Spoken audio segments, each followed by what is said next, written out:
ఎన్నికల fever peaks లో ఉంది. Mega brother power star Pawan Kalyan పోటీలో ఉండటమే ఇందుకు కారణం. కాకపోతే ఇంత పెద్ద స్టార్ హీరోకు స్టార్ క్యాంపెయినర్లంతా తూతుంబర్ బ్యాచ్ ఉండటమే విడ్డూరంగా ఉంది. జబర్దస్త్ టీంలో సొల్లు కబుర్లు, డబుల్ మీనింగ్ డైలాగులు చెప్పి రోత పుట్టించే వాళ్ళు స్టార్ హీరోకు ఓట్లు అడుగుతున్నారు. ఇంతకంటే దారుణం ఇంకేమైనా ఉందా?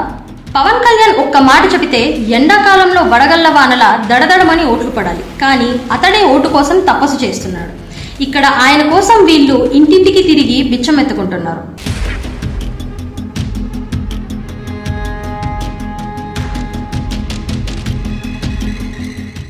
వీళ్లతో పాటు పవన్ అన్న కొడుకు వరుణ్ తేజ్, అక్క కొడుకు వైష్ణవ్ తేజ్ కూడా వచ్చారు. రేపో మాపో మెగాస్టార్ కూడా తమ్ముడి కోసం బరిలో దిగుతున్నారట. ఇక్కడ మ్యాటర్ ఏంటంటే మెగాస్టార్ చిరంజీవి, నాగబాబు తమ్ముడి కోసం తిరిగితే తప్పులేదు, కానీ జబర్దస్త్ షోలో పాపులర్ అయ్యామనుకున్న ఆది, సుధీర్, రామ్ ప్రసాద్ లాంటి వాళ్ళు జనాలు ఎంత తిట్టుకుంటున్నారో వాళ్ళకి తెలియదు.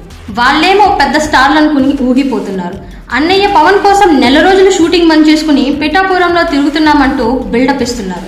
నిజానికి వీళ్ళ వల్లే పవన్ కు ఇమేజ్ డ్యామేజ్ అవుతోంది.